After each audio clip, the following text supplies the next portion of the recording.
आज आप लोगों को मार्जिनल कॉस्ट से पढ़ाना है ये एमसी मार्जिनल कॉस्ट। लेकिन एक बार पहले रिवीजन करना जरूरी है। सामने देखो, मैंने अभी तक आप लोगों को बताई कि पहले कितने तरह की कॉस्ट होती है। एक होती है अकाउंटिंग कॉस्ट। अकाउंटिंग कॉस्ट वो है जो हम आउटसाइडर को पे करते हैं, इसको एक्सप्लिसिट कॉस्ट भी बोलते हैं। फिर होती है इकोनॉमिक कॉस्ट। इकोनॉमिक कॉस्ट में एक्सप्लिसिट कॉस्ट भी आती है, इम्प्लिसिट। एक्सप्लिसिट कॉस्ट हम आउटसाइडर को पे करते हैं और इम्प्लिसिट कॉस्ट हम आउटसाइडर को पे, हम इसे ड्यू मान लेते हैं। इम्प्लिसिट कॉस्ट में नॉर्मल प्रॉफिट भी आता है। नॉर्मल प्रॉफिट मतलब अगर हम ये मान के चलते हैं कि बिजनेस में हमें ये पैसा लगाना है और ये पैसा हम कहीं और लगाते हैं जो उस पर हमें मिनिमम प्रॉफिट होता है, वो हमारा कौन सा प्रॉफिट है? Normal profit. नॉर्मल प्रॉफिट का एग्जांपल मैंने आपको दिया कि अगर आपने 1 करोड़ रुपए किसी होटल में लगा दिए और वो 1 करोड़ रुपए की आप एफडी कराते हैं, तो एफडी पे भी आपको एक मिनिमम रिटर्न तो मिलता ही मिलता, वो आपका नॉर्मल प्रॉफिट है जो आपको उस होटल से भी मिलना चाहिए। ये इम्प्लिसिट कॉस्ट है। तो इकोनॉमिक्स में कॉस्ट का मतलब क्या होता है? Explicit cost plus implicit cost. और अकाउंट्स में कॉस्ट का मतलब क्या होता है? Explicit cost. ठीक है, इसको साइड में रख दो। इसके बाद मैंने आपको बताई थी डायरेक्ट इनडायरेक्ट, जो आप किसी भी प्रोडक्ट को बनाने में आप डायरेक्टली एट्रीब्यूट कर सकते हो कि ये बोर्ड बनाने में ये मटीरियल लगा है, तो ये डायरेक्ट कॉस्ट है। और जिसको आप डायरेक्टली एट्रीब्यूट नहीं कर सकते, इनडायरेक्ट। इनडायरेक्ट कॉस्ट को रीजनेबल बेसिस पे बांटना पड़ता है। कैसे बांटना पड़ता है? उसके बाद मैंने आप लोगों को कहा था ये डायरेक्ट इनडायरेक्ट हो गई। उसके बाद मैंने आप लोगों को बताई थी संक कॉस्ट, ठीक है, जो डूब गई, और इंक्रीमेंटल कॉस्ट जो एडिशनल लगी। तो अगर आप 1 यूनिट ज़्यादा बनाओगे तो उस पर जो कॉस्ट लगेगी वो इंक्रीमेंटल कॉस्ट है, और जो कॉस्ट ऑलरेडी लग चुकी है जो डिसीजन मेकिंग में काम नहीं आएगी वो संक कॉस्ट है। ठीक है, ये सब बता दी मैंने आप लोगों को। फिर मैंने आपको बताई सबसे वेरी इंपॉर्टेंट जिस पे पूरा चैप्टर है, फिक्स्ड और वेरिएबल। जो आउटपुट के साथ वेरी नहीं करती वो फिक्स कॉस्ट, और जो आउटपुट के साथ वेरी करती है वो वेरिएबल कॉस्ट। ठीक है, फिक्स कॉस्ट और वेरिएबल कॉस्ट को जोड़ दो तो टोटल कॉस्ट। तो कल मैंने आपको 3 पढ़ाई, टीएफसी, टीवीसी, टीसी। कितनी पढ़ाई पहले? टीएफसी जो हर आउटपुट के साथ सेम रहेगी, टीवीसी जो आउटपुट के साथ वेरी करेगी, टीसी इन दोनों को जोड़ के, और इन्हीं से 3 और निकलती है, एएफसी, एवीसी और एसी। इसको क्या करूंगा मैं? टीएफसी को डिवाइड करूंगा क्यू से, या टीवीसी को भी डिवाइड करूंगा क्यू से, और टीसी को भी डिवाइड करूंगा क्यू से। तो अगर मैं आउटपुट से डिवाइड कर दूंगा तो इनकी एवरेज आ जाएगी। क्या आ जाएंगे इनके? एवरेज। तो एवरेज कॉस्ट हमेशा कैसे निकलेगी? टोटल कॉस्ट को आउटपुट से डिवाइड करके। कैसे निकलेगी? एवरेज कॉस्ट आएगी। ठीक है, ये बात याद रखना। फिर मैंने इनके कर्व के शेप भी बता दिए थे। टीएफसी का कर्व का शेप कैसा है? Horizontal, parallel to X axis. TVC के कर्व का शेप है इनवर्स एस, वैसे तो इनवर्स एस, और अगर स्ट्रेट लाइन है डायरेक्ट बढ़ रही है तो स्ट्रेट लाइन। टीसी का भी इनवर्स है, क्योंकि टीसी किससे मिलके बना है? इन दोनों से। एएफसी का है रेक्टेंगुलर हाइपरबोला, क्योंकि एएफसी घिरेगा लेकिन कभी जीरो, क्योंकि एएफसी किससे निकलता है? टीएफसी से। टीएफसी कभी भी जीरो, और टीएफसी हर लेवल पे सेम रहता है, लेकिन एएफसी हर लेवल पे सेम, क्योंकि आप 20 को 1 से डिवाइड करोगे तो 20 आएगा, लेकिन क्या 20 को 2 से डिवाइड करने पे भी 20 आएगा? क्या 20 को 3 से डिवाइड करने पे भी 20 आएगा? क्या 20 को 4 से डिवाइड करने पे भी 20 आएगा? क्या 20 को 5 से डिवाइड करने पे भी 20 आएगा? नहीं। तो टीएफसी सेम रहेगी लेकिन एएफसी कभी सेम, ये भी कल बता दिया। टीवीसी, एवीसी और एसी के बारे में बताते हैं, ये यू शेप होती है। First fall minimum then rise, first fall minimum, तो ये यू शेप होती है। क्या होती है? यहाँ तक मैं आपको कल अच्छे से समझा चुका, पढ़ा चुका। नेक्स्ट, हाँ बेटा, टीवीसी कभी आउटपुट तो हमेशा ही बढ़ता है, और टीवीसी भी हमेशा बढ़ती है, बट टीवीसी के साथ ये है कि वो फर्स्ट इंक्रीजिंग रेट से डिमिनिशिंग रेट से बढ़ती है, देन इंक्रीजिंग रेट से बढ़ती है। टीवीसी जो होती है वो पहले बढ़ती है डिमिनिशिंग रेट से। डिमिनिशिंग रेट मतलब धीरे धीरे बढ़ती है। एक बात बताओ, आप एक लास्ट चीज़ समझा के आपको इस चीज़ में कभी ज़िंदगी में डाउट नहीं आना चाहिए। मेरी ये लास्ट चीज़ सुन लो, आप बहुत अच्छे से दिमाग खुला रखना। मैं एक बुक जेरोक्स करा रहा हूँ आपकी, 200 रुपये लग रहे हैं। 2 बुक पे कितने लगने चाहिए? 400, 380 लग सकते हैं? क्यों लग सकते हैं? 2 में डिस्काउंट मिल सकता है मुझे, 350 भी लग सकते हैं, 300 भी लग सकते हैं, 150 लग सकते हैं। कभी एक ही 200 की है तो 2 150 की आ सकती है? इम्पॉसिबल। तो टीवीसी विल नेवर फॉल, याद रखना याशी, कभी अब इस चीज में गलती मत कर देना। TVC will either it increase at diminishing rate और it increase at increasing rate.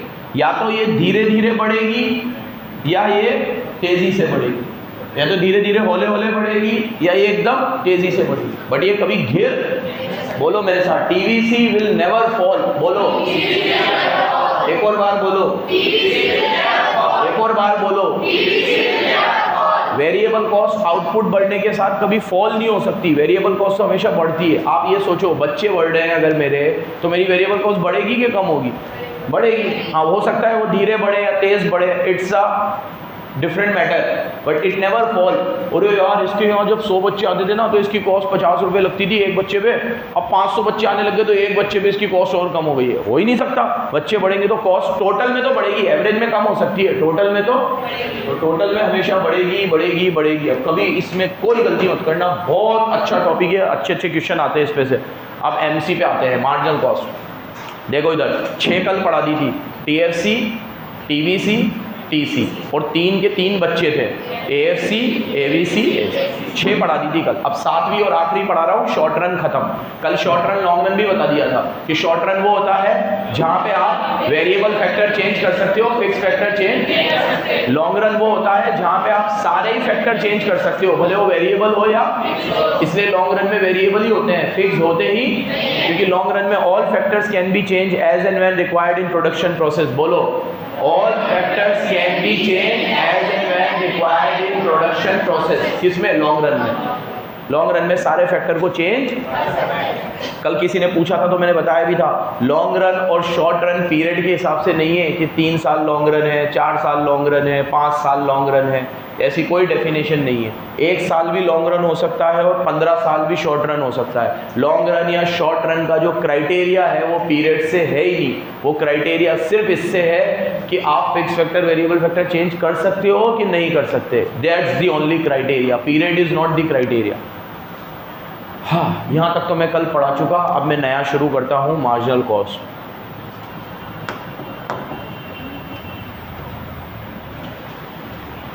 Marginal cost वो कॉस्ट है जो एक एडिशनल यूनिट बनाने पे लगेगी। मैंने उस दिन कहा था इसे इंक्रीमेंटल कॉस्ट को भी मार्जिनल कॉस्ट बोलते हैं।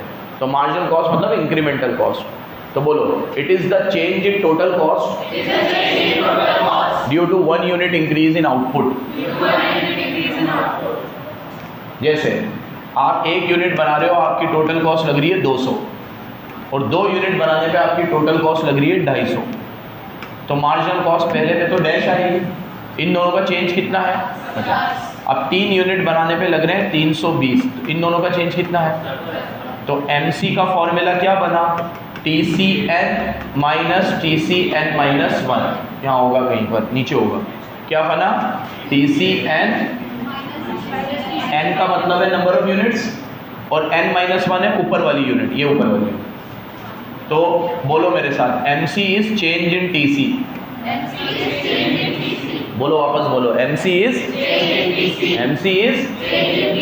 अब मेरे को दक्ष बताएगा, दक्ष TC का फॉर्मूला क्या था बेटा? TC, very good, fix cost. अब सामने देखना, मैं कह रहा हूँ TC के चेंज से MC आ रही है, और TC में 2 चीज़ें, TFC और TFC कभी चेंज होता है? नहीं होता। चेंज क्या होता है? तो मैं ऐसा कह सकता हूँ कि TC में जो चेंज आ रहा है वो किसकी वजह से आ रहा होगा? वेरिएबल कॉस्ट की वजह से। तो MC का एक फॉर्मूला और बन गया, TVCN माइनस TVCN माइनस 1। तो ऐसा कह सकता हूँ कि MC किसके चेंज से निकलता है? TC के। और TC में चेंज किसकी वजह से आता है? वेरिएबल, क्योंकि टोटल कॉस्ट किससे मिलके बना है? फिक्स कॉस्ट प्लस वेरिएबल को। फिक्स कॉस्ट तो चेंज ही नहीं होती, वो तो थ्रू आउट द प्रोसेस क्या रहती है? सेम। चेंज कौन सी होती है? वेरिएबल। तो TC में जो चेंज आ रहा है वो किसकी वजह से आ रहा होगा? वेरिएबल की वजह से, और उस चेंज को MC बोलते हैं। तो अब एक बार मेरे साथ फिर से बोल दो, MC means change in TC और change in TVC, because change in TC is only and only due to TVC। TC में चेंज सिर्फ किसकी वजह से आता है? TVC की वजह से, क्योंकि TC किससे मिलके बना है? TFC और TVC। TFC में कभी चेंज चेंज सिर्फ किस में आता है? टीवीसी में। तो टीवीसी की वजह से बना है। एक बार फिर नीट एंड क्लीन एमसी का फॉर्मूला यहाँ लिख लो, और एमसी भी यू शेप होता है, कल बता दिया था। ये भी क्या होता है? It is also first fall reaches minimum and then begin to rise. तो इसका फॉर्मूला होता है एमसी का TCN माइनस TCN-1 और TVCN माइनस TVCN-1।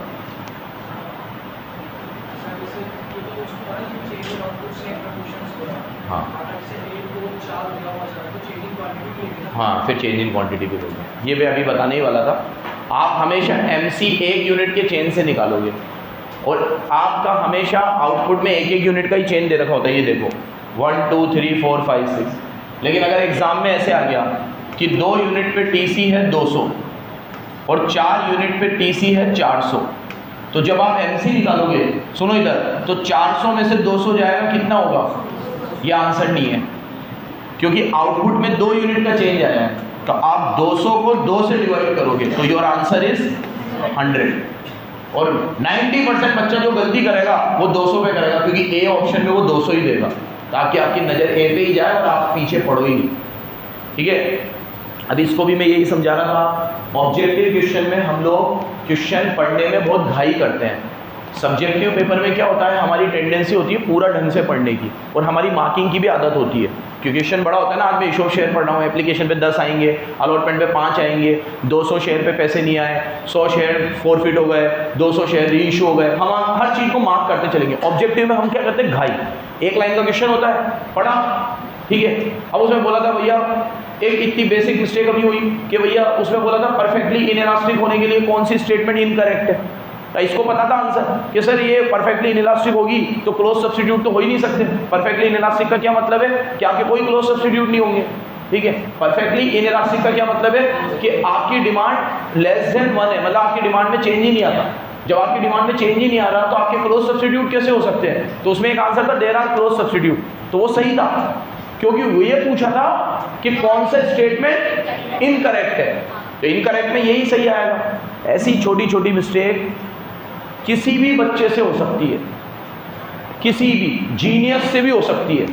इसका पार पाने का, मेरे से भी होगी, होती भी होगी, आज इतने साल हो गए पढ़ाते पढ़ाते, आज भी हो सकती है। तुम डायरेक्ट कोई क्वेश्चन लगे हो, इसको पार पाने का तरीका क्या है? तरीका ढूंढना है, क्वेश्चन को ढंग से पढ़ना, कि हमारी जो अंडरलाइन करने की आदत होती है वो हम ऑब्जेक्टिव पेपर में भी करें। ऑब्जेक्टिव पेपर में पेपर छूटने की तो प्रॉब्लम ही नहीं होती, तो घाई क्यों करना? मैं तुम्हें अभी से बोल रहा हूँ 2 घंटे का इकोनॉमिक्स का पेपर है, 15-20 मिनट पहले हो जाएगा, लो, और तुम बोलो तो कहीं लिख के दे दूँ, विश्वास ना हो तो। 2 घंटे का इकोनॉमिक्स का पेपर है, 15 to 20 मिनट्स पहले हो जाएगा, बोलो और क्या श्योरिटी दूँ तुम्हें? मैथ्स में पूरे 2 घंटे लगेंगे, और हो सकता है मैथ्स में पूरे 2 घंटे में भी पूरे 100 नंबर का पेपर ना हो, 10-20 नंबर का छूट जाए, ये भी पहले से बोल रहा हूँ। इकोनॉमिक्स में ऐसा नहीं होगा, तो फिर क्यों घाई करना? आराम से पढ़ो क्वेश्चन को, अंडरलाइन करो क्या पूछा है, फिर सारे उसको। तुम्हारे 100 में से 30 नंबर का पेपर ऐसा आएगा इकोनॉमिक्स में जिसका डायरेक्ट आंसर होगा, ये प्राइस बढ़ने से डिमांड कम होती है, डायरेक्ट दिखेगा। लेकिन उसमें भी वो 2 आंसर ऐसे देगा, डिमांड बढ़ती है कि क्वांटिटी डिमांड बढ़ती है? क्वांटिटी डिमांड बढ़ती है। हमारा जाएगा डिमांड की तरफ। डिमांड में चेंज आता है अदर फैक्टर की वजह से। किसकी वजह से? और प्राइस की वजह से चेंज आता है क्वांटिटी डिमांड। हम सिर्फ डिमांड और क्वांटिटी डिमांड में गच्चा खा जाएंगे। वो इतना बड़ा मॉड्यूल क्यों बना के दिया है तुम? इसलिए तो दिया है, हर तरह के क्वेश्चन है उसमें, बैठे रहो, टिक करते रहो, दिमाग खुलता है। ठीक है, तो बच्चों क्वेश्चन को ढंग से पढ़ा करो। अब यहाँ पे वो आपको जब बोलेगा कि चेंज कितना है 200, लेकिन यूनिट का भी तो चेंज है, ये 2 से 3 थोड़ी है, 2 से 4 हो रहा है, तो यहाँ पे कितनी यूनिट का चेंज है? 2 यूनिट का। और एमसी हमेशा 1 यूनिट के चेंज से आता है। किससे आता है? 2 यूनिट के चेंज से नहीं। अब से सपोज करो यहाँ पे 5 की जगह 6 होता, 4 की जगह 6 होता, तो 6 और 2 में कितना डिफरेंस आ गया? 4 का डिफरेंस आ गया। तो आप ऐसे करोगे 200, इधर तो 200 है, इधर डिवाइड बाय 4, तो योर आंसर इज 50। अब वो ऑप्शन में 200 भी देगा, 100 भी देगा और 50 भी देगा, जानबूझ के। तो आंसर क्या होगा? 50। चलो एक टेबल बना रखी है सारी कॉस्ट को समझाने के लिए। देखो टीएफसी हर लेवल पे क्या रहती है? 1000 1000 1000। टीवीसी पहले यूनिट पे कितनी थी 50, दूसरी यूनिट पे कितनी है 90, जबकि दूसरी यूनिट पे 100 होनी चाहिए थी, लेकिन कितनी है 90, क्योंकि टीवीसी शुरुआत में धीरे धीरे बढ़ती है। शुरुआत में कैसे बढ़ती है? अब एक यूनिट पे 50 थी तो 3 यूनिट पे 150 होनी चाहिए थी, लेकिन कितनी है 140। 4 यूनिट पे 200 होनी चाहिए थी, लेकिन कितनी है 196। फिर धीरे धीरे बढ़ती है, अब बढ़ने लगेगी। 5 यूनिट पे 250 होनी चाहिए थी, 255 हो गई। 6 यूनिट पे 300 होनी चाहिए, 325। 7 यूनिट पे बढ़ रही है ना, तो ये हमेशा आपको दिखेगा। बोलो, कल बोला था TVC first increase at a increasing diminishing rate. सही पे लिख भी लो, अभी मैंने लिखा था TVC first increase at a diminishing rate, then increase at a increasing rate, but लिख लो but it never falls। लिख लो but it, दिमाग में नक्श कर लो इस बात को, but it never falls। TVC never fall. देखो यहाँ पे टीवीसी कहीं फॉल हो रही है? 50, 90, 100, 140, तुम्हारी एसएस 500, 1080 गिरी कहीं पे? हाँ, गिरेगी नहीं कभी। टीवीसी नेवर फॉल, और टीएफसी तो सेम ही रहती है।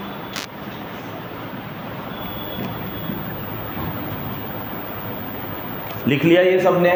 आलस मत करना, बहुत इंपॉर्टेंट बात है। TVC first increase at a, then increase at a, but it never, क्योंकि आउटपुट बढ़ने के साथ कभी वेरिएबल कॉस्ट बढ़ती ही है, कभी भी कम।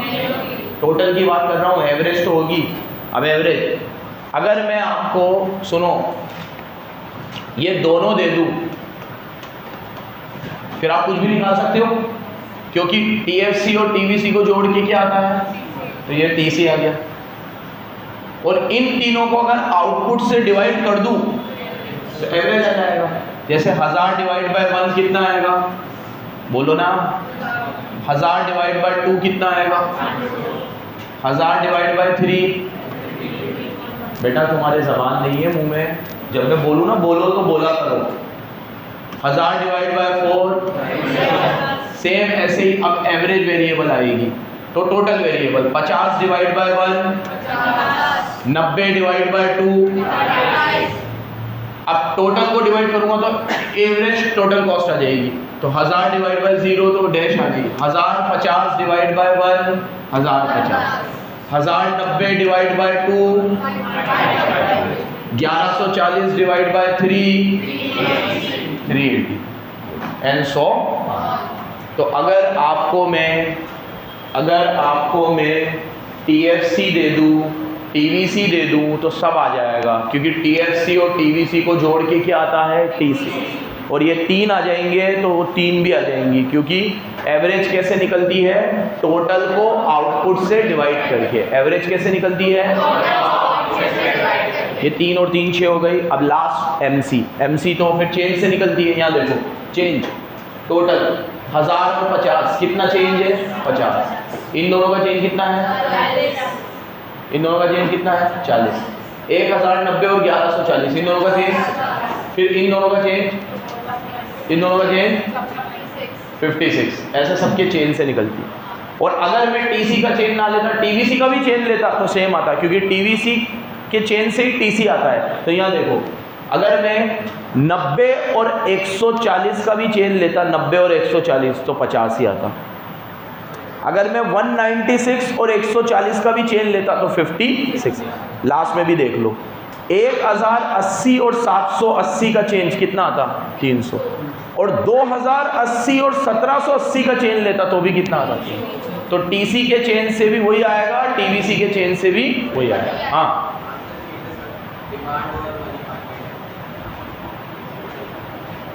पॉज कर।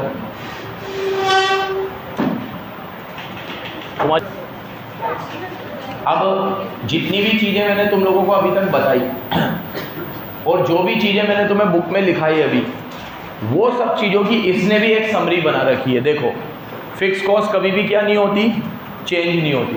बताया तुम्हें। एएफसी हमेशा क्या होती रहती है? डिक्रीज होती है। क्या होती है हमेशा? एएफसी हमेशा क्या होती है? Comes down. कैसे कैसे होती है कम डाउन? कम कैसे होती है? आउटपुट बढ़ने की। जैसे अभी मैंने कहा 20 को आप 1 से डिवाइड करोगे तो 20 आएगा, लेकिन 20 को आप 2 से डिवाइड करोगे तो कितना आएगा? 10 आएगा। तो ऐसे आउटपुट बढ़ने से एएफसी क्या होती रहती है? वेरिएबल कॉस्ट देखो हमेशा इंक्रीज होती है, लेकिन उसका प्रोपोर्शन कभी भी सेम, वो पहले धीरे धीरे बढ़ती है, बाद में तेज बढ़ती है। ये सब चीजें जो मैंने तुम्हें बताई वो शॉर्ट एंड स्वीट लिखी हुई है, इसी पे से ऑब्जेक्टिव बनेगा। एबीसी के बारे में क्या बताया था, वो पहले कम होती है और बाद में बढ़ती है। तो मैंने एबीसी के बारे में बताया था, first fall reaches minimum and then begin to rise. और मार्जिनल कॉस्ट हमेशा आउटपुट चेंज होने की वजह से टोटल कॉस्ट के डिफरेंस से निकाली जाती है। मार्जिनल कॉस्ट हमेशा कैसे निकाली जाती है, टोटल कॉस्ट के डिफरेंस से। और टोटल कॉस्ट में डिफरेंस क्यों आएगा, क्योंकि वेरिएबल कॉस्ट में चेंज आएगा। किस में चेंज आएगा, टीवीसी में। टीवीसी चेंज होती है तो ही टीसी चेंज होती है। अब इसमें कुछ रिलेशनशिप है वो देख लो, फिर लॉन्ग टर्म पढ़ेंगे। Relationship between AC and MC, ठीक है, ये बहुत ही बेहतरीन रिलेशन है और मैं एक बहुत शानदार तरीके से इस रिलेशन को समझाऊंगा। ये सेम रिलेशन मैंने तुम्हें कॉस्ट में, प्रोडक्शन में भी समझाया था। वहाँ पे एसी की जगह एपी था और एमपी की जगह, एमसी की जगह एमपी था, सेम थी सेम। पहले ये रिलेशन देखो क्या है। ये रिलेशन ऐसा है कि when MC is less than AC, ऐसे याद रखना इसको, MC is less than AC, जब एमसी एसी से कम है, लिख लो यहाँ पे, तो AC विल फॉल, AC गिरेगा, AC विल फॉल। ये बहुत शानदार रिलेशन है, ध्यान से सुनना। Next, when MC is more than AC, जब MC AC से ज़्यादा है, लिखते जाना, MC AC से ज़्यादा है तो AC विल राइज। ये रहा, AC विल राइज। हम तो शॉर्ट में लिख लो कौन सा हमें सब्जेक्टिव लिखना है, ठीक है। हमें तो ऑब्जर्वेशंस याद रखनी है।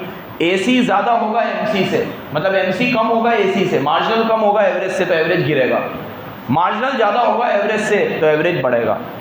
लेकिन जब मार्जिनल और एवरेज दोनों बराबर होंगे, मार्जिनल और एवरेज बराबर होंगे तो एवरेज पे कोई फर्क नहीं पड़ेगा, एवरेज अपने मिनिमम पे ही रहेगा। किस पे रहेगा, अपने मिनिमम पे ही। तो यहाँ लिख लो, when MC is equal to AC, AC remains same. AC क्या रहेगा, सेम रहेगा।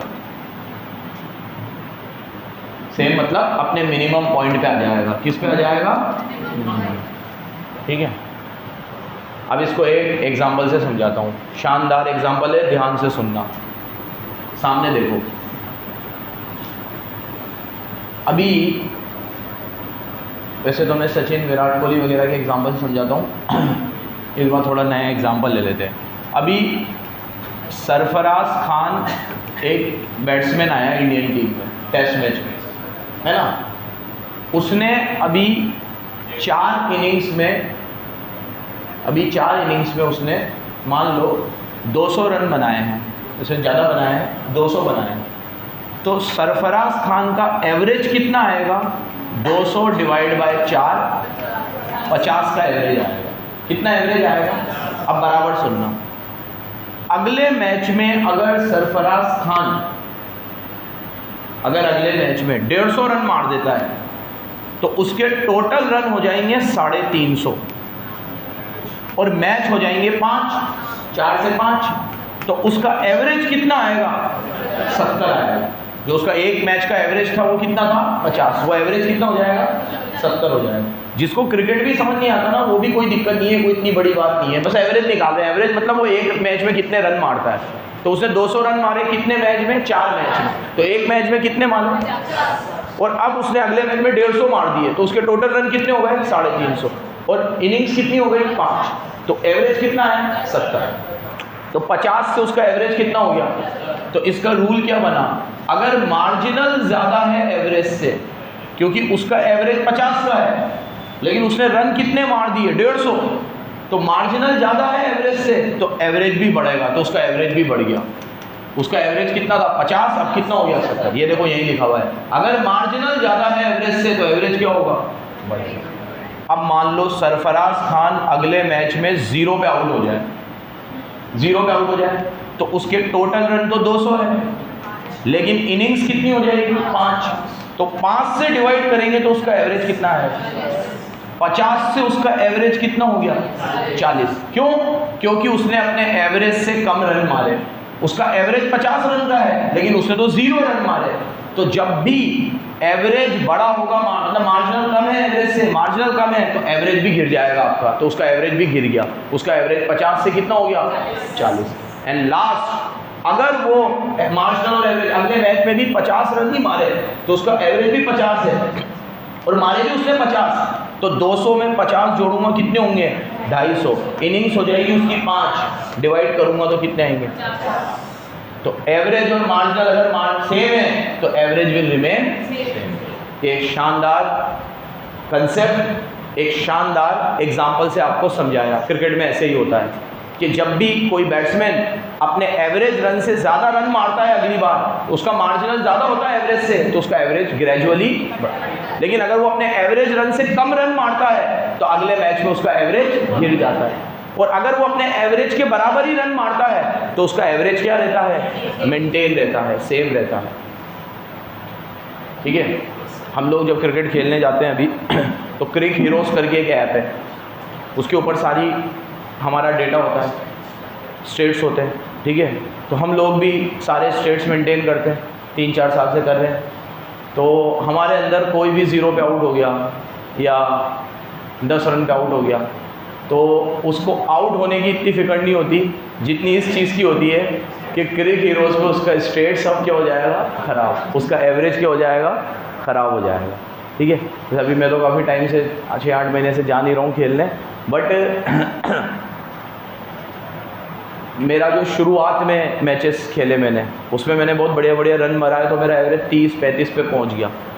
उसके बाद में ग्रेजुअली बीच में एक आध सीरीज़ में बहुत कम रन बनाए। फिर हमने क्या करा, बॉक्स क्रिकेट खेला, और बॉक्स क्रिकेट में तो मारा मारी होती है, तो उसके अंदर हमने बॉक्स क्रिकेट के रन भी ऐड कर दिया। बॉक्स क्रिकेट में तो मैं जल्दी आउट हो जाता था, कुछ उसमें तो है ही नहीं, सबको 1-1 ओवर मिलेगा, तो उसके रन भी इसमें जोड़ लिए, तो वो मेरा एवरेज बहुत ख़राब हो गया, फिर 22-23 पे आ गया। ठीक है, तो एवरेज हमेशा आपके मार्जिनल पे डिपेंड करेगा कि आपका मार्जिनल कितना है। आप अगर अगले मैच में ज़्यादा रन मार रहे हो एवरेज से तो आपका एवरेज भी क्या होगा, बढ़ेगा। जैसे सर डॉन ब्रैडमैन है क्रिकेट में, उनका एवरेज है 99 का, उनसे ज़्यादा एवरेज क्रिकेट में किसी का नहीं है। 99 का मतलब समझते हो तुम कि उसने हर मैच में कितने रन मारे हैं, 99 रन। 99, सचिन का भी नहीं है इतना एवरेज, विराट कोहली किसी बैट्समैन का नहीं है। अच्छा, वो अपने लास्ट मैच में 99 पे आउट हो गए, अगर वो अपने लास्ट मैच में भी 100 बना लेते तो उनका एवरेज होता 100 का, मतलब हर मैच में उन्होंने कितने रन मारे हैं, 100 रन। ठीक है, इसीलिए उनके नाम के आगे लगता सर डॉन ब्रैडमैन। ठीक है, चलो अभी ये जिनकी मैं बात कर रहा हूँ इनका भी एवरेज डोमेस्टिक में बहुत अच्छा है।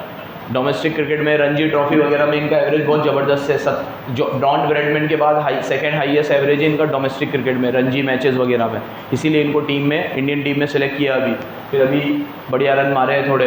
ठीक है, लेकिन क्या होता है कि स्टार्टिंग में तो सब रन मारते तो एवरेज अच्छा होता है, फिर बाद में जब आउट होना शुरू होते तो धीरे धीरे एवरेज क्या हो जाता है, गिर जाता है। मोरल ऑफ द स्टोरी क्या है, सुनो, रिपीट करना मेरे साथ, मार्जिनल एवरेज से बड़ा है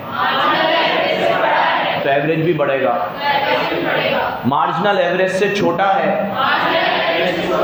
एवरेज गिरेगा, मार्जिनल एवरेज बराबर एवरेज मेंटेन रहेगा। ये एग्जाम्पल सबको समझ में आया, याद रखोगे बराबर। चलो भाई, क्रिकेट कहीं पे तो काम आता है। लॉन्ग रन की बात कल करेंगे, अब शॉर्ट रन पूरा समाप्त हुआ, कल किसकी बात करेंगे, लॉन्ग रन।